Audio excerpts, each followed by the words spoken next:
ਸੋ ਦਰਸ਼ਕੋ ਤੁਸੀਂ ਦੇਖ ਰਹੇ ਹੋ ਸਾਂਝਾ ਪੰਜਾਬ ਟੀਵੀ ਤੇ ਮੈਂ ਹਰਜੀਤ ਕੌਰ ਗਾਜ਼ੀਪੁਰ ਬਾਰਡਰ ਤੋਂ ਤੁਹਾਨੂੰ ਅਪਡੇਟ ਦੇ ਰਹੇ ਹਾਂ ਜਿੱਥੇ ਤੁਹਾਨੂੰ 26 ਤਰੀਕ ਦੀ ਪਰੇਡ ਦੀ ਗੱਲ ਕਰੀਏ ਕਿ ਲਾਲ ਕਿਲੇ ਤੇ ਨਿਸ਼ਾਨ ਸਾਹਿਬ ਝੂਲਿਆ ਤੇ ਨਾਲ ਹੀ ਕਿਸਾਨੀ ਦਾ ਝੰਡਾ ਜਿਹੜਾ ਚਲਾਇਆ ਤਾਂ ਲੋਕਾਂ ਦੇ ਮਨਾਂ 'ਚ ਬੜਾ ਰੋਸ ਸੀਗਾ ਕਿ ਇਹ ਪੁਲਿਸ ਨੇ ਖੁਦ ਹੋਣ ਦਿੱਤਾ ਕਿਉਂਕਿ ਕੁਝ ਸ਼ਰਾਰਤੀ ਅੰਸਰ ਉਸ ਭੀੜ ਦੇ ਵਿੱਚ ਛੱਡੇ ਗਏ ਸੀ। ਤਾਂ ਸਾਡੇ ਨਾਲ ਗਾਜ਼ੀਪੁਰ ਬਾਰਡਰ ਤੇ ਅਸੀਂ ਮੌਜੂਦ ਹਾਂ।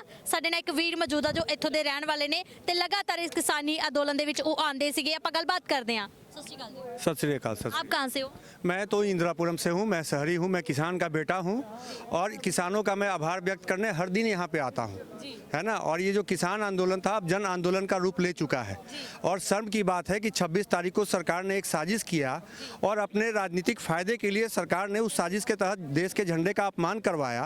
लेकिन सरकार इस मुगालते में ना रहे कि ये किसान आंदोलन थम जाएगा, रुक जाएगा, बिखर जाएगा। अगर बिखरेगा ये आंदोलन तो एक एक बीज के रूप में एक एक आदमी यहाँ से हर गांव पंचायत में जाएगा जो बरगद का रूप धारण करेगा और इस सरकार का जड़ हिला देगा। इसलिए हिला देगा कि ये बेईमान सरकार है, धोखेबाज सरकार है।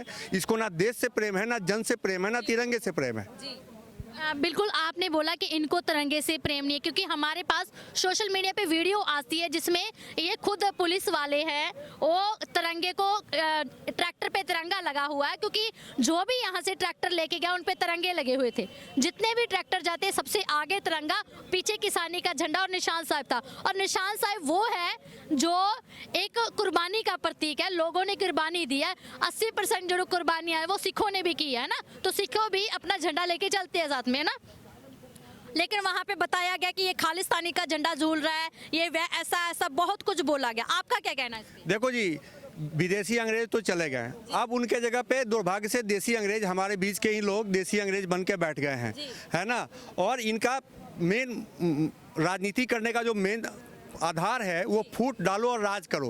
ये हिंदू मुस्लिम की राजनीति करते हैं, ये सिख की राजनीति करते हैं और ये हिंदू के सबसे बड़े हितैषी इसलिए बनते हैं क्योंकि हिंदू की संख्या ज़्यादा है। अगर इस देश में मुसलमान की संख्या सबसे ज़्यादा होती तो आज ये सरकार मुसलमान के लिए काम करते और मुसलमानों की बात करती। तो ये धोखेबाज सरकार है और मैं भी हिंदू हूँ। मैं तो आप लोग के माध्यम से सरकार से पूछना चाहता हूँ कि एक बार हिंदू कश्मीर में उसको लोगों ने काटा, भगाया, लेकिन आपके राज में साहब दिल्ली में हिंदू कट गया। आपने क्या किया? आप राष्ट्रभक्त सरकार बनते हो, आपके शासन में सारा प्रशासन, खुफिया तंत्र सारा आपके हाथ में रहा और आप बोलते हो कि तिरंगे का अपमान हो गया, आपने क्यों होने दिया? और मैं बोलता हूं कि मोदी जी ने एक बार कहा था कि अगर हम में कमी दिखे ना तो मैं रोड पे आऊँगा, किसी चौराहे पे मुझे फांसी का फंदा डाल देना।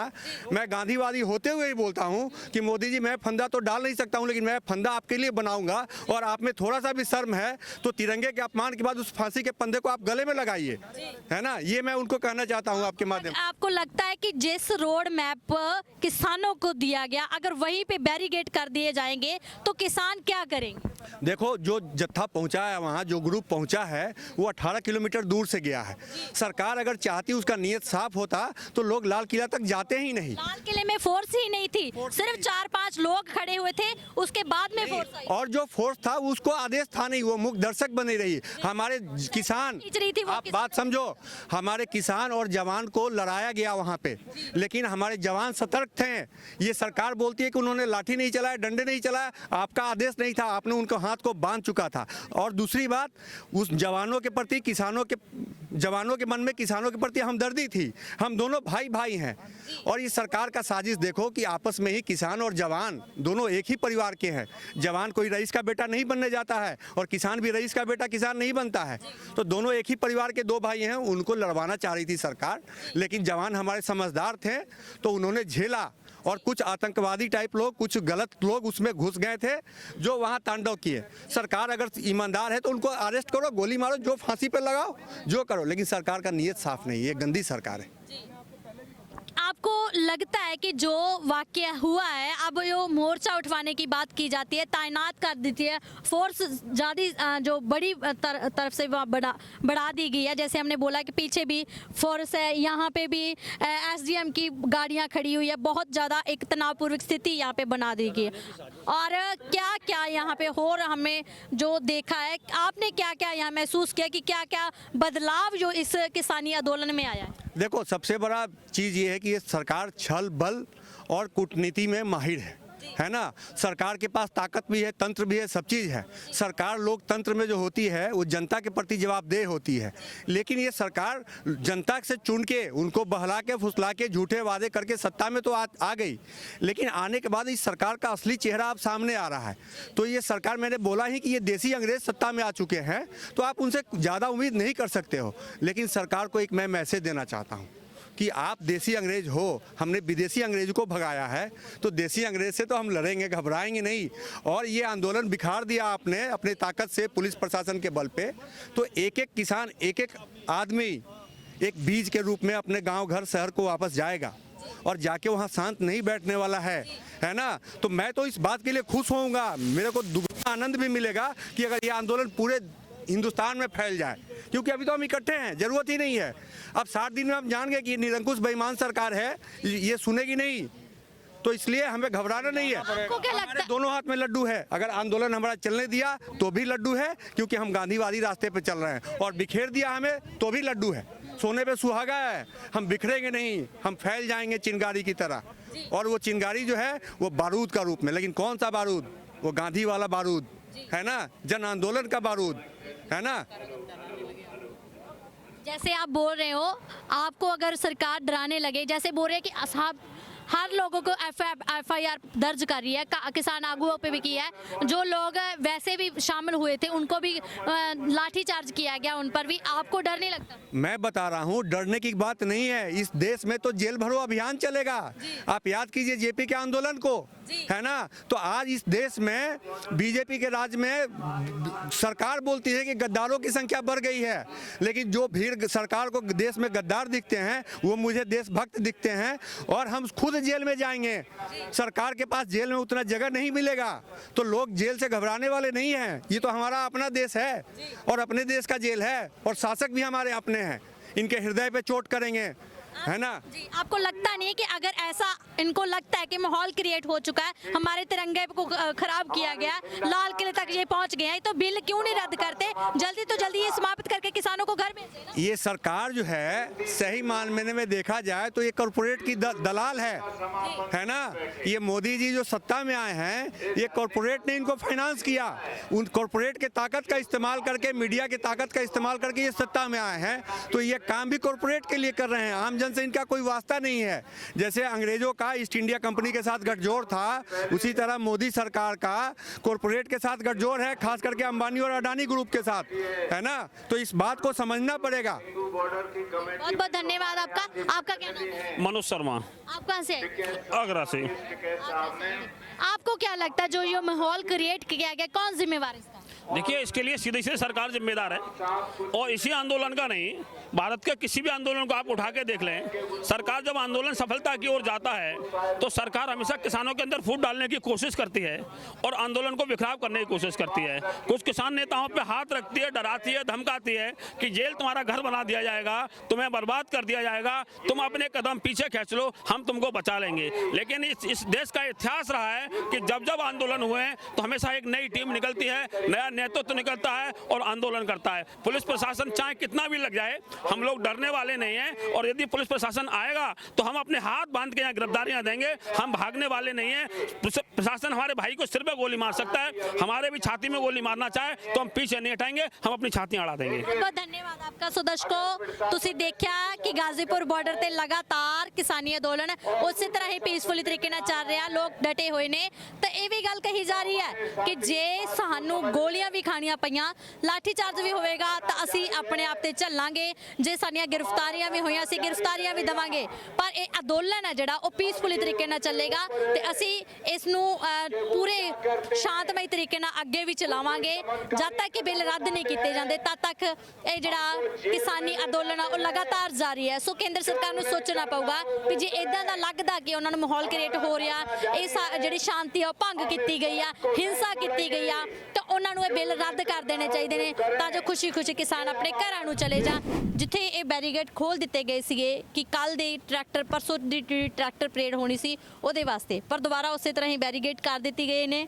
ਤੇ ਤੁਹਾਨੂੰ ਦੱਸ ਦਈਏ ਕਿ ਜਿਹੜੀ ਫੋਰਸ ਆ ਉਹ ਵੀ ਵਧਾ ਦਿੱਤੀ ਗਈ ਆ, ਵੱਡੀ ਤਾਦਾਦ ਦੇ ਵਿੱਚ ਤਾਇਨਾਤ ਕਰ ਦਿੱਤੇ ਗਏ ਨੇ। ਇੱਕ ਪਾਸੇ ਕਿਸਾਨੀ ਅੰਦੋਲਨ ਚੱਲ ਰਿਹਾ ਤੇ ਇੱਕ ਪਾਸੇ ਤੁਸੀਂ ਫੋਰਸ ਦੇਖ ਸਕਦੇ ਹੋ ਕਿ ਕਿਸ ਤਰ੍ਹਾਂ CRP ਹੋਰ ਵੀ ਜਿਹੜੇ ਪੁਲਿਸ ਅਧਿਕਾਰੀ ਪੁਲਿਸ ਹੁੰਦੀ ਆ ਫੋਰਸ ਹੁੰਦੀ ਆ ਉਹ ਲਗਾਈਆਂ ਗਈਆਂ ਨੇ।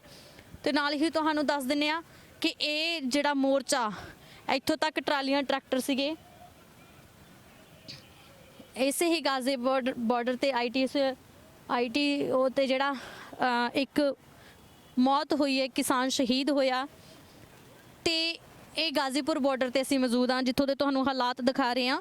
ਲਗਾਤਾਰ ਇਹ ਕਿਸਾਨੀ ਅੰਦੋਲਨ ਜਿਹੜਾ ਕਿ ਬੜੇ ਪੀਸਫੁਲੀ ਤਰੀਕੇ ਨਾਲ ਚੱਲ ਰਿਹਾ, ਤੁਹਾਨੂੰ ਦਿਖਾ ਰਹੇ ਹਾਂ ਕਿ ਕਿਸ ਤਰ੍ਹਾਂ ਲੋਕ ਆ ਜਿਹੜੇ ਉਹ ਡਟੇ ਹੋਏ ਨੇ। ਹਾਲਾਂਕਿ ਇਦਾਂ ਦਾ ਮਾਹੌਲ ਕ੍ਰੀਏਟ ਕੀਤਾ ਗਿਆ ਸੀਗਾ ਕਿ ਮੋਰਚਾ ਖਰਾਬ ਹੋ ਗਿਆ, ਲੋਕ ਘਰਾਂ ਨੂੰ ਜਾ ਰਹੇ ਨੇ, ਪਰ ਮੋਰਚਾ ਉਸੇ ਤਰ੍ਹਾਂ ਹੀ ਚੱਲ ਰਿਹਾ। ਤੁਸੀਂ ਦੇਖ ਸਕਦੇ ਹੋ ਕਿ ਸਟੇਜ ਵੀ ਲੱਗੀ ਹੋਈ ਆ ਤੇ ਲੋਕ ਆ ਜਿਹੜੇ ਉਹ ਵੀ ਉਸੇ ਤਰ੍ਹਾਂ ਇੱਥੇ ਬੈਠੇ ਹੋਏ ਨੇ। ਪਰ ਇੱਥੋਂ ਦੀਆਂ ਸੇਵਾਵਾਂ ਜਿਹੜੀਆਂ ਉਹ ਬੰਦ ਕਰ ਦਿੱਤੀਆਂ ਗਈਆਂ, ਇੰਟਰਨੈਟ ਸਰਵਿਸ ਬੰਦ ਕਰ ਦਿੱਤੀ ਗਈ, ਪਾਣੀ ਦੀ ਸਰਵਿਸ ਬੰਦ ਕਰ ਦਿੱਤੀ ਗਈ ਹੈ। ਤੇ ਨਾਲ ਹੀ ਤੁਹਾਨੂੰ ਦੱਸ ਦਈਏ ਕਿ ਬਿਜਲੀ ਦੀ ਜਿਹੜੀ ਸੇਵਾਵਾਂ ਸੀ ਉਹ ਵੀ ਬੰਦ ਕਰ ਦਿੱਤੀਆਂ ਗਈਆਂ। ਬਿਜਲੀ ਇੱਥੋਂ ਦੀ ਕੱਟ ਦਿੱਤੀ ਗਈ ਹੈ ਤਾਂ ਕਿ ਲੋਕ ਤੰਗ ਪਰੇਸ਼ਾਨ ਹੋਣ। ਪੁਲਿਸ ਪ੍ਰਸ਼ਾਸਨ ਵੱਲੋਂ ਪਲ ਪਲ ਇਹਨਾਂ ਤੇ ਨਿਗਾਹ ਜਿਹੜੀ ਉਹ ਰੱਖੀ ਜਾ ਰਹੀ ਹੈ। ਮਾਹੌਲ ਤਣਾਅਪੂਰਵਕ ਬਣਾਇਆ ਗਿਆ, ਫੋਰਸ ਵਧਾ ਦਿੱਤੀ ਗਈ ਹੈ। ਤੁਹਾਨੂੰ ਗਰਾਊਂਡ ਜ਼ੀਰੋ ਤੋਂ ਰਿਪੋਰਟ ਦੇ ਰਹੇ ਹਾਂ ਕਿ ਦੇਖੋ ਕਿਸ ਤਰ੍ਹਾਂ ਇੱਕ ਜਿਹੜਾ ਮਾਹੌਲ ਹੈ ਉਹ ਬਣਿਆ ਪਿਆ। ਹਾਈਵੇ ਤੇ ਤੁਸੀਂ ਦੇਖ ਸਕਦੇ ਹੋ ਕਿ ਵੱਡੀ ਤਾਦਾਦ ਦੇ ਵਿੱਚ ਸਟੇਜ ਦੇ ਦੂਸਰੇ ਪਾਸੇ ਵੀ ਮੋਰਚਾ ਲੱਗਾ ਹੋਇਆ ਤੇ ਇਧਰਲੇ ਪਾਸੇ ਵੀ, ਔਰ ਵੱਡੀ ਤਾਦਾਦ ਦੇ ਵਿੱਚ ਮੋਰਚਾ ਜਿਹੜਾ ਉਹ ਲੱਗਾ ਹੋਇਆ ਤੁਸੀਂ ਦੇਖ ਸਕਦੇ ਹੋ। ਇੱਕ ਪਾਸੇ ਟੈਂਟ ਸਿਟੀ ਬਣਾਈ ਗਈ ਆ। ਇਹ ਹਾਈਵੇ ਦੇ 2 ਰੋਡ ਨੇ ਜਿਨ੍ਹਾਂ ਤੇ ਕਿਸਾਨਾਂ ਵੱਲੋਂ ਮੋਰਚਾ ਉਹ ਲਗਾਇਆ ਗਿਆ। ਤੁਹਾਨੂੰ ਦਿਖਾ ਰਹੇ ਹਾਂ ਅਸੀਂ ਕਿ ਕਿਸ ਤਰ੍ਹਾਂ ਇੱਥੋਂ ਦਾ ਜਿਹੜੇ ਹਾਲਾਤ ਆ ਉਹ ਬਣੇ ਹੋਏ ਨੇ। ਇੱਕ ਪਾਸੇ ਕਿਹਾ ਜਾ ਰਿਹਾ ਸੀਗਾ ਕਿ ਪੁਲਿਸ ਪ੍ਰਸ਼ਾਸਨ ਵੱਲੋਂ ਇਹ ਮੋਰਚੇ ਨੂੰ ਖਰਾਬ ਕਰ ਦਿੱਤਾ ਗਿਆ, ਚੱਕ ਦਿੱਤਾ ਗਿਆ। ਰਾਤ ਦਾ ਮਾਹੌਲ ਦਿਖਾਇਆ ਸੀ, ਯੂਪੀ ਬਾਰਡਰ ਤੇ ਲਾਠੀ ਚਾਰਜ ਕੀਤਾ ਗਿਆ ਕਿ ਇਦਾਂ ਦੀਆਂ ਅਫਵਾਹਾਂ ਜਿਹੜੀਆਂ ਉਹ ਫੈਲਾਈਆਂ ਜਾ ਰਹੀਆਂ ਸੀ। ਪਰ ਫਿਲਹਾਲ ਲਈ ਤੁਹਾਨੂੰ ਅਸੀਂ ਗਾਜ਼ੀਪੁਰ ਬਾਰਡਰ ਤੋਂ ਹਾਲਾਤ ਦਿਖਾ ਰਹੇ ਹਾਂ ਕਿ ਕਿਸ ਤਰ੍ਹਾਂ ਉਸੇ ਤਰ੍ਹਾਂ ਹੀ ਜਿਹੜਾ ਹਾਲਾਤ ਉਹ ਹੈਗੇ ਨੇ। ਕੋਈ ਇੱਥੇ ਜਿਹੜਾ ਹੁੱਲੜਬਾਜ਼ੀ ਨਹੀਂ ਹੋਈ, ਕੋਈ ਹਾਲਾਤ ਖਰਾਬ ਨਹੀਂ ਹੋਏਗੇ। ਪੀਸਫੁਲੀ ਤਰੀਕੇ ਨਾਲ ਜਿਹੜਾ ਪ੍ਰੋਟੈਸਟ ਆ ਉਹ ਲਗਾਤਾਰ ਜਾਰੀ ਹੈ। ਕਿਸਾਨ ਉਸੇ ਤਰ੍ਹਾਂ ਹੀ ਇਸ ਅੰਦੋਲਨ ਦੇ ਵਿੱਚ ਡਟੇ ਹੋਏ ਨੇ। ਤੇ ਦੇਖੋ ਕਿਸ ਤਰ੍ਹਾਂ ਰਿਹਾਇਸ਼, ਦੇਖੋ ਕਿ ਵੱਡੇ ਪੱਧਰ ਤੇ ਰਿਹਾਇਸ਼ ਜਿਹੜੀ ਉਹ ਬੜੀ ਵਧੀਆ ਤਰੀਕੇ ਨਾਲ ਇੱਥੇ ਕੀਤੀ ਗਈ ਆ। ਲੋਕ ਇੱਥੇ ਰੁਕੇ ਹੋਏ ਨੇ। ਤੁਹਾਨੂੰ ਨੀਚੇ ਦਾ ਮੰਜ਼ਰ ਵੀ ਦਿਖਾਉਂਦੇ ਆ ਕਿ ਨੀਚੇ ਵੀ ਟਰਾਲੀਆਂ ਟਰੈਕਟਰ ਉਸੇ ਤਰ੍ਹਾਂ ਹੀ ਖੜੇ ਹੋਏ ਨੇ। ਲੋਕ ਪ੍ਰੋਟੈਸਟ ਆ ਜਿਹੜਾ ਕਰ ਰਹੇ ਨੇ। ਤੁਹਾਨੂੰ ਨੀਚੇ ਦਾ ਮਾਹੌਲ ਵੀ ਦਿਖਾ ਰਹੇ। ਇਹ 3 ਹਾਈਵੇ ਨੇ ਜਿਹੜੇ ਕਿਸਾਨਾਂ ਵੱਲੋਂ ਜਾਮ ਕੀਤੇ ਗਏ ਨੇ। ਰੋਡ ਤੇ ਕਿਸਾਨੀ ਅੰਦੋਲਨ ਜਿਹੜਾ ਚੱਲ ਰਿਹਾ, ਵੱਡੀ ਤਾਦਾਦ ਦੇ ਵਿੱਚ ਲੋਕ ਉਸੇ ਤਰ੍ਹਾਂ ਹੀ ਡਟੇ ਹੋਏ ਨੇ ਕਿਉਂਕਿ ਸਾਡਾ ਮਕਸਦ ਸੀ ਇਹਨਾਂ ਦਾ ਕਿ ਪੀਸਫੁਲੀ ਤਰੀਕੇ ਨਾਲ ਖੇਤੀ ਵਿਰੋਧੀ ਬਿੱਲਾਂ ਦੇ ਖਿਲਾਫ ਪ੍ਰੋਟੈਸਟ ਹੈ ਜਿਹੜਾ ਉਹ ਕਰਨਾ ਹੈਗਾ। ਸੋ ਲਗਾਤਾਰ ਜਾਰੀ ਹੈ। ਹਾਲਾਂਕਿ ਪੁਲਿਸ ਵੱਲੋਂ ਯੂਪੀ ਬਾਰਡਰ ਤੇ ਲਾਠੀ ਚਾਰਜ ਕੀਤਾ ਗਿਆ। ਮਾਹੌਲ ਸਾਰੇ ਹੀ ਬਾਰਡਰਾਂ ਦੇ ਤਣਾਅਪੂਰਵਕ ਬਣਿਆ ਹੋਇਆ, ਫੋਰਸ ਵਧਾ ਦਿੱਤੀ ਗਈ ਹੈ। ਪਰ ਕਿਸਾਨਾਂ ਵੱਲੋਂ ਇੱਕ ਹੀ ਐਲਾਨ ਕੀਤਾ ਜਾ ਰਿਹਾ ਕਿ ਅਸੀਂ ਜਾਬਤੇ 'ਚ ਰਹਿ ਕੇ ਇਹ ਪ੍ਰੋਟੈਸਟ ਕਰਾਂਗੇ, ਪੀਸਫੁਲੀ ਕਰਾਂਗੇ। ਚਾਹੇ ਸਾਡੇ ਤੇ ਲਾਠੀਆਂ ਕਿਉਂ ਨਾ ਵਰਾਈਆਂ ਜਾਣ, ਚਾਹੇ ਸਾਡੇ ਤੇ ਗੋਲੀ ਚਲਾਈ ਜਾਵੇ, ਚਾਹੇ ਸਾਨੂੰ ਗ੍ਰਿਫਤਾਰ ਕੀਤਾ ਜਾਵੇ, ਪਰ ਫਿਰ ਵੀ ਅਸੀਂ ਇਸ ਅੰਦੋਲਨ ਲਈ ਡਟੇ ਰਹਾਂਗੇ ਕਿਉਂਕਿ ਇਹ ਸਾਡੀ ਹੋਂਦ ਦੀ ਲੜਾਈ ਹੈ। ਅਸੀਂ ਜਦ ਤੱਕ ਬਿੱਲ ਰੱਦ ਨਹੀਂ ਹੁੰਦੇ, MSP ਦੀ ਗਰੰਟੀ ਨਹੀਂ ਮਿਲਦੀ, ਤਾਂ ਤਦ ਤੱਕ ਅਸੀਂ ਖੜੇ ਰਵਾਂਗੇ, ਡਟੇ ਰਵਾਂਗੇ। ਤਾਂ ਮਾਹੌਲ ਤੁਸੀਂ ਦੇਖ ਸਕਦੇ ਹੋ ਕਿ ਉਸੇ ਤਰ੍ਹਾਂ ਹੀ ਕਿਸਾਨ ਜਿਹੜੇ ਉਹ ਡਟੇ ਹੋਏ ਨੇ। ਟਰਾਲੀਆਂ ਟਰੈਕਟਰ ਵੀ ਨੀਚੇ ਦੇ ਜਿਹੜੇ ਹਾਈਵੇ ਹੈਗਾ, ਨੀਚੇ ਦਾ ਰੋਡ ਹੈਗਾ, ਉਹਨਾਂ ਤੇ ਲੱਗੇ ਹੋਏ ਨੇ। ਪਰ ਸੇਵਾਵਾਂ ਜਿਹੜੀਆਂ ਉਹ ਕੇਂਦਰ ਸਰਕਾਰ ਵੱਲੋਂ ਬੰਦ ਕਰ ਦਿੱਤੀਆਂ ਗਈਆਂ। ਇਸ ਰੋਡ ਦੇ ਉੱਪਰ ਪਾਣੀ ਦੀ ਜਿਹੜੀ ਸੁਵਿਧਾ ਸੀ ਉਹ ਵੀ ਬੰਦ ਕਰ ਦਿੱਤੀ ਗਈ ਆ। ਬਿਜਲੀ ਦੀ ਸੁਵਿਧਾਵਾਂ ਵੀ ਬੰਦ ਕਰ ਦਿੱਤੀਆਂ ਗਈਆਂ। ਤੇ ਟਰਾਲੀਆਂ ਟਰੈਕਟਰ ਤੁਸੀਂ ਦੇਖ ਸਕਦੇ ਕਿ ਉਸੇ ਤਰ੍ਹਾਂ ਖੜੇ ਵੱਡੀ ਤਾਦਾਦ ਦੇ ਵਿੱਚ। ਕਮ ਸੇ ਕਮ 2-4 ਕਿਲੋਮੀਟਰ ਦੂਰੀ ਤੇ ਜਿਹੜਾ ਇੱਥੇ ਜਾਮ ਆ ਉਹ ਓਨਾ ਹੀ ਲੱਗਾ ਹੋਇਆ। ਲੋਕ ਓਨੇ ਹੀ ਉਤਸ਼ਾਹ ਦੇ ਵਿੱਚ ਇੱਥੇ ਬੈਠੇ ਹੋਏ ਨੇ ਕਿਉਂਕਿ ਲੋਕਾਂ ਦੇ ਮਨਾਂ 'ਚ ਰੋਸ ਹੈਗਾ ਕਿ ਅਸੀਂ ਇਹ ਬਿੱਲ ਆ ਜਿਹੜੇ ਉਹ ਰੱਦ ਕਰਵਾਉਣੇ ਨੇ ਤੇ ਰੱਦ ਕਰਵਾ ਕੇ ਹੀ ਇੱਥੋਂ ਜਾਣਾ, ਮੋਰਚਾ ਫਤਿਹ ਕਰਕੇ ਹੀ ਜਾਣਾ।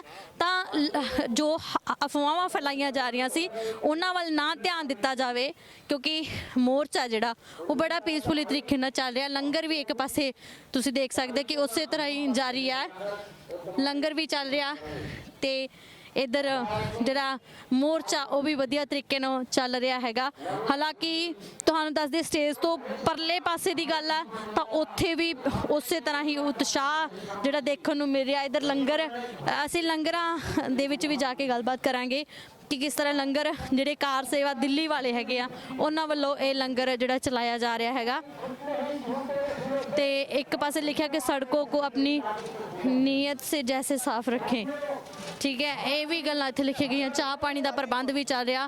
ਹਰ ਤਰੀਕੇ ਦਾ ਤੁਹਾਨੂੰ ਇੱਥੇ ਮੰਜ਼ਰ ਜਿਹੜਾ ਦਿਖਾ ਰਿਹਾ, ਮਾਹੌਲ ਤੁਹਾਨੂੰ ਦਿਖਾ ਰਿਹਾ ਤਾਂ ਜੋ ਜਿਹੜੀਆਂ ਅਫਵਾਹਾਂ ਫੈਲਾਈਆਂ ਜਾ ਰਹੀਆਂ ਸੀ ਕਿ ਇਹ 26 ਜਨਵਰੀ ਦੇ ਪਰੇਡ ਤੋਂ ਬਾਅਦ ਮਾਹੌਲ ਖਰਾਬ ਹੋ ਗਿਆ, ਤਣਾਅਪੂਰਵਕ ਸਥਿਤੀ ਹੋ ਗਈ, ਤਾਂ ਅਸੀਂ ਤੁਹਾਨੂੰ ਗਾਜ਼ੀਪੁਰ ਬਾਰਡਰ ਤੇ ਪਹੁੰਚ ਕੇ ਉੱਥੋਂ ਦੇ ਹਾਲਾਤ ਦਿਖਾ ਰਹੇ ਹਾਂ ਕਿ ਇਹ ਉਸੇ ਤਰ੍ਹਾਂ ਹੀ ਪੀਸਫੁਲੀ ਤਰੀਕੇ ਨਾਲ ਜਿਹੜਾ ਪ੍ਰੋਟੈਸਟ ਆ ਉਹ ਕੀਤਾ ਜਾ ਰਿਹਾ। ਕੋਈ ਇੱਥੇ ਹੁੱਲੜਬਾਜ਼ੀ ਨਹੀਂ ਕੀਤੀ ਜਾ ਰਹੀ, ਕੋਈ ਇੱਥੇ ਜਿਹੜਾ ਮਾਹੌਲ ਆ ਉਹ ਨਹੀਂ ਖਰਾਬ ਹੋਇਆ ਤੇ ਲੋਕੀ ਜਿਹੜੇ ਘਰਾਂ ਨੂੰ ਜਾ ਰਹੇ ਨੇ ਉਹ ਵੀ ਤੁਸੀਂ ਦੇਖ ਸਕਦੇ ਹੋ ਕਿ ਕੋਈ ਇਦਾਂ ਦਾ ਇੱਥੇ ਮਾਹੌਲ ਨਹੀਂ ਖਰਾਬ ਹੋਇਆ ਕਿਉਂਕਿ ਇੰਟਰਨੈਟ ਸੇਵਾਵਾਂ ਬੰਦ ਹੋ ਗਈਆਂ।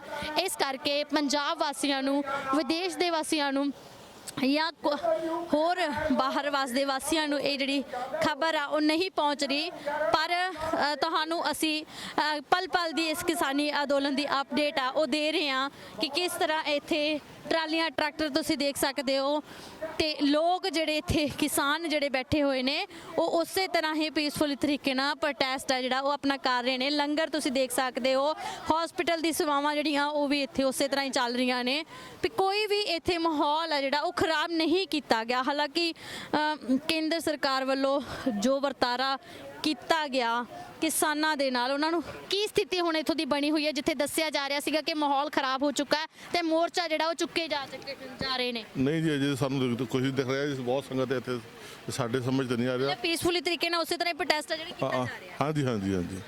ਸੋ ਦਰਸ਼ਕੋ ਤੁਹਾਨੂੰ ਦੱਸ ਰਹੇ ਹਾਂ ਕਿ ਅਸੀਂ ਉਸੇ ਤਰ੍ਹਾਂ ਹੀ ਲੰਗਰ ਚੱਲ ਰਹੇ ਨੇ, ਉਸੇ ਤਰ੍ਹਾਂ ਹੀ ਮਾਹੌਲ ਜਿਹੜਾ ਜੋ ਪਹਿਲਾਂ ਅਸੀਂ ਦੇਖ ਰਹੇ ਸੀ ਉਸੇ ਤਰ੍ਹਾਂ ਹੀ ਚੱਲ ਰਿਹਾ ਹੈਗਾ। ਕੋਈ ਇੱਥੇ ਜਿਹੜੀ ਤਣਾਅਪੂਰਵਕ ਸਥਿਤੀ ਆ ਉਹ ਨਹੀਂ ਬਣੀ। ਹਾਲਾਂਕਿ ਫੋਰਸ ਵਧਾ ਦਿੱਤੀ ਗਈ ਆ ਪਰ ਕਿਸਾਨਾਂ ਵੱਲੋਂ ਇੱਕ ਹੀ ਮੰਗ ਹੈ ਕਿ ਅਸੀਂ ਪੀਸਫੁਲ ਤਰੀਕੇ ਨਾਲ ਪ੍ਰੋਟੈਸਟ ਜਿਹੜੇ ਕਰਦੇ ਰਵਾਂਗੇ, ਡਟੇ ਰਵਾਂਗੇ ਜਦ ਤੱਕ ਸਾਡੇ ਖੇਤੀ ਵਿਰੋਧੀ ਬਿੱਲ ਆ ਜਿਹੜੇ ਉਹ ਰੱਦ ਨਹੀਂ ਹੁੰਦੇ, ਤਦ ਤੱਕ ਇਹ ਕਿਸਾਨ ਆ ਜਿਹੜੇ ਉਹ ਡਟੇ ਰਹਿਣਗੇ। ਤੇ ਦੇਖ ਰਹੇ ਹੋ ਸਾਂਝਾ ਪੰਜਾਬ ਟੀਵੀ ਤੇ ਮੈਂ ਹਰਜੀਤ ਕੌਰ ਲਗਾਤਾਰ ਤੁਹਾਨੂੰ ਕਿਸਾਨੀ ਅੰਦੋਲਨ ਦੀ ਪਲ ਪਲ ਦੀ ਅਪਡੇਟ ਦੇ ਰਹੇ ਸੀ। ਹੁਣ ਅਸੀਂ ਗਾਜ਼ੀਆਪੁਰ ਬਾਰਡਰ ਤੇ ਮੌਜੂਦ ਹਾਂ, ਗਾਜ਼ੀਪੁਰ ਬਾਰਡਰ ਤੇ ਮੌਜੂਦ ਆ। ਹਾਈਵੇ ਤੁਸੀਂ ਦੇਖ ਸਕਦੇ ਹੋ, ਹਾਈਵੇ ਦੇ ਉੱਪਰ ਮੌਜੂਦ ਆ। ਇੱਕ ਪਾਸੇ ਰੋਡ ਦੀ ਆਵਾਜਾਈ ਚੱਲ ਰਹੀ ਆ ਪਰ ਨੀਚੇ ਦਾ ਮੰਜ਼ਰ ਤੁਹਾਨੂੰ ਦਿਖਾ ਰਿਹਾ। ਇੱਕ ਸਟੇਜ ਲੱਗੀ ਹੋਈ ਸੀ ਜਿੱਥੇ ਬਹੁਤ ਟਰਾਲੀਆਂ ਟਰੈਕਟਰ ਕੱਲ ਤੱਕ ਖੜੀਆਂ ਹੋਈਆਂ ਸੀ ਪਰ ਕੁਝ ਸ਼ਰਾਰਤੀ ਅਨਸਰਾਂ ਵੱਲੋਂ ਕੋਈ ਕੇਂਦਰ ਸਰਕਾਰ ਵੱਲੋਂ ਦੇ ਜਿਹੜੀ ਬੰਦੇ ਭੇਜ ਕੇ ਇਹ ਖਰਾਬ ਕਰਨ ਦੀ ਜਿਹੜੀ ਮੋਰਚਾ ਖਰਾਬ ਕਰਨ ਦੀ ਕੋਸ਼ਿਸ਼ ਕੀਤੀ ਗਈ ਹੈ। ਜਿਹੜੀ ਤਣਾਅਪੂਰਵਕ ਸਥਿਤੀ ਬਣਾਈ ਗਈ ਸੀ ਤੁਸੀਂ ਦੇਖ ਸਕਦੇ ਹੋ। ਇੱਕ ਪਾਸੇ ਉਹ ਲੋਕ ਖੜੇ ਨੇ ਜਿਨ੍ਹਾਂ ਵੱਲੋਂ ਇਹ ਗੱਲ ਕਹੀ ਜਾਂਦੀ ਸੀ ਕਿ ਤਿਰੰਗੇ ਦਾ ਅਪਮਾਨ ਕੀਤਾ, ਅਸੀਂ ਇਹ ਬਿਲਕੁਲ ਬਰਦਾਸ਼ਤ ਨਹੀਂ ਕਰਾਂਗੇ ਤੇ ਇਹ ਮੋਰਚਾ ਜਲਦੀ ਤੋਂ ਜਲਦੀ ਇੱਥੋਂ ਚੁੱਕਿਆ ਜਾਵੇ। ਉਹੀ ਉਹ ਪੁਲਿਸ ਵਾਲਿਆਂ ਨਾਲ ਖੜੇ ਹੋਏ, ਇੱਕ ਪਾਸੇ ਦਿੱਲੀ ਪੁਲਿਸ ਜਿੰਦਾਬਾਦ ਦੇ ਨਾਰੇ ਲਾਏ ਜਾਂਦੇ ਨੇ ਤੇ ਇੱਕ ਪਾਸੇ ਸਟੇਜ ਨੂੰ ਤੋੜ ਭੰਨ ਕਰਕੇ ਖਤਮ ਕੀਤਾ ਜਾਂਦਾ। ਤੁਸੀਂ ਦੇਖ ਸਕਦੇ ਹੋ ਕਿ ਟੈਂਟ ਜਿਹੜੇ ਲੱਗੇ ਹੋਏ ਸੀ ਤੇ ਟੈਂਟ ਵੀ ਇੱਥੋਂ ਹਟਾ ਦਿੱਤੇ ਗਏ ਨੇ, ਚੱਕ ਲਿੱਤੇ ਗਏ ਨੇ ਤੇ ਨਾਲ ਹੀ ਤੁਹਾਨੂੰ ਦਿਖਾਉਂਦੇ ਕਿ ਸਟੇਜ ਬਿਲਕੁਲ ਖਾਲੀ ਹੈਗੀ। ਹੁਣ ਸਟੇਜ ਤੇ ਕੋਈ ਵੀ ਅਨਾਉਂਸਮੈਂਟ ਨਹੀਂ ਕੀਤੀ ਜਾ ਰਹੀ। ਇੱਧਰ ਤੁਸੀਂ ਦੇਖ ਸਕਦੇ ਹੋ ਕਿ ਇਹ ਜਿਹੜਾ ਹਰਿਆਣੇ ਵਾਲਿਆਂ ਦਾ ਹੁੱਕਾ ਵੀ ਇੱਥੇ ਪਿਆ ਹੋਇਆ। ਹਰਿਆਣੇ ਵਾਲੇ ਲੋਕ ਸੀ ਇੱਥੇ, ਯੂਪੀ ਹਰਿਆਣਾ ਉੱਤਰਾਖੰਡ ਦੇ ਲੋਕ ਇੱਥੇ ਜਿਹੜੇ ਬੈਠੇ ਹੋਏ ਸੀ, ਕਿਸਾਨ ਬੈਠੇ ਹੋਏ ਸੀ। ਉਹ ਕਿਸਾਨ ਅਜੇ ਵੀ ਮੰਜੀਆਂ ਤੇ ਬੈਠੇ ਹੋਏ ਨੇ ਪਰ ਲੋਕ ਇੱਥੋਂ ਦੇ ਜਿਹੜੇ ਆ ਕੇ ਇਹ ਮਾਹੌਲ ਆ ਉਹ ਖਰਾਬ ਕਰਨ ਦੀ ਕੋਸ਼ਿਸ਼ ਕਰ ਰਹੇ ਨੇ ਤੇ ਪੁਲਿਸ ਵੱਲੋਂ ਇਹ ਜਿਹੜੀ ਟੈਂਟ ਹੈਗੇ ਉਹ ਚੱਕ ਦਿੱਤੇ ਗਏ ਨੇ। ਟਰੈਕਟਰ ਦੇਖੋ ਤੁਸੀਂ, ਜਿੱਥੇ ਵੱਡੀ ਤਾਦਾਦ 'ਚ ਖੜੇ ਸੀ ਉੱਥੇ ਥੋੜੇ ਜਿਹੇ ਇੱਕ ਪਾਸੇ ਫੋਰਸ ਤੁਸੀਂ ਦੇਖ ਸਕਦੇ ਹੋ ਵੀ ਫੋਰਸ ਵਧਾ ਦਿੱਤੀ ਗਈ ਆ। ਉਧਰ ਵੀ ਫੋਰਸ ਲੱਗੀ ਹੋਈ ਆ। ਤਿੰਨ ਜਗ੍ਹਾ, ਇੱਕ ਇੰਨੇ ਕਿ ਹਾਈਵੇ ਤੇ 3 ਜਗ੍ਹਾ ਪੁਲਿਸ ਲਗਾਈ ਹੈ। ਇੱਕ ਪਾਸੇ ਤੁਸੀਂ ਦੇਖ ਸਕਦੇ ਹੋ ਇੱਧਰ ਫੋਰਸ ਲਗਾ ਦਿੱਤੀ ਗਈ ਆ ਤੇ ਦੂਸਰੇ ਪਾਸੇ ਵੀ ਫੋਰਸ ਆ ਤੇ ਤੀਸਰੇ ਪਾਸੇ ਵੀ ਫੋਰਸ ਆ ਜਿਹੜੀ ਉਹ ਲਗਾ ਕੇ ਤਿੰਨੇ ਥਾਵਾਂ ਤੇ ਪੁਲਿਸ ਲਗਾ ਕੇ ਇਹ ਮੋਰਚਾ ਜਿਹੜਾ ਉਹ ਚੱਕ ਦਿੱਤਾ ਗਿਆ ਹੈਗਾ। ਤੁਸੀਂ ਦੇਖ ਸਕਦੇ ਹੋ ਕਿ ਕਿਸਾਨ ਜਿਹੜੇ ਬੈਠੇ ਹੋਏ ਨੇ ਹੁਣ ਤੇ ਉੱਪਰੋਂ ਅਸੀਂ ਤੁਹਾਨੂੰ ਹਾਈਵੇ ਤੋਂ ਥੱਲੇ ਦਾ ਮਾਹੌਲ ਜਿਹੜਾ ਉਹ ਦਿਖਾ ਰਹੇ ਹਾਂ। ਇੱਕ ਹਾਈਵੇ ਦੇ ਉੱਪਰ ਮੋਰਚਾ ਲੱਗਾ ਹੋਇਆ ਸੀ ਤੇ ਇੱਕ ਹਾਈਵੇ ਦੇ ਨੀਚੇ ਜਿਹੜਾ ਮੋਰਚਾ ਉਹ ਲੱਗਾ ਹੋਇਆ ਸੀ। ਤੁਹਾਨੂੰ ਦਿਖਾ ਰਹੇ ਹਾਂ ਕਿ ਕਿਸ ਤਰ੍ਹਾਂ 26 ਜਨਵਰੀ ਦੀ ਪਰੇਡ ਤੋਂ ਬਾਅਦ ਜਿਹੜਾ ਸਥਿਤੀ ਉਹ ਤਣਾਅਪੂਰਵਕ ਬਣ ਚੁੱਕੀ ਹੈ ਤੇ ਇਹ ਮੋਰਚੇ ਨੂੰ ਕਿਤੇ ਨਾ ਕਿਤੇ ਤਾਰੋ ਪਿੰਡੋ ਕਰਨ ਦੀ ਜਿਹੜੀ ਕੋਸ਼ਿਸ਼ ਆ ਉਹ ਕੀਤੀ ਜਾ ਰਹੀ ਹੈ।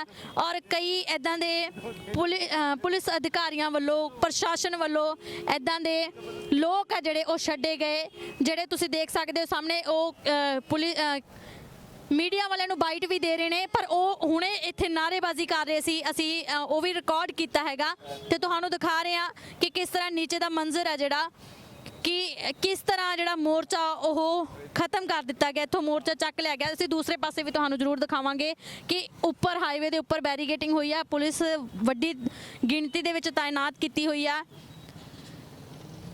ਤੇ ਉਸ ਤੋਂ ਬਾਅਦ ਤੁਹਾਨੂੰ ਅਸੀਂ ਜਿਹੜਾ ਗਾਜ਼ੀਪੁਰ ਬਾਰਡਰ ਤੇ ਕਿਸਾਨ ਜਿਹੜੇ ਡਟੇ ਹੋਏ ਨੇ ਉਹ ਵੀ ਦਿਖਾਵਾਂਗੇ।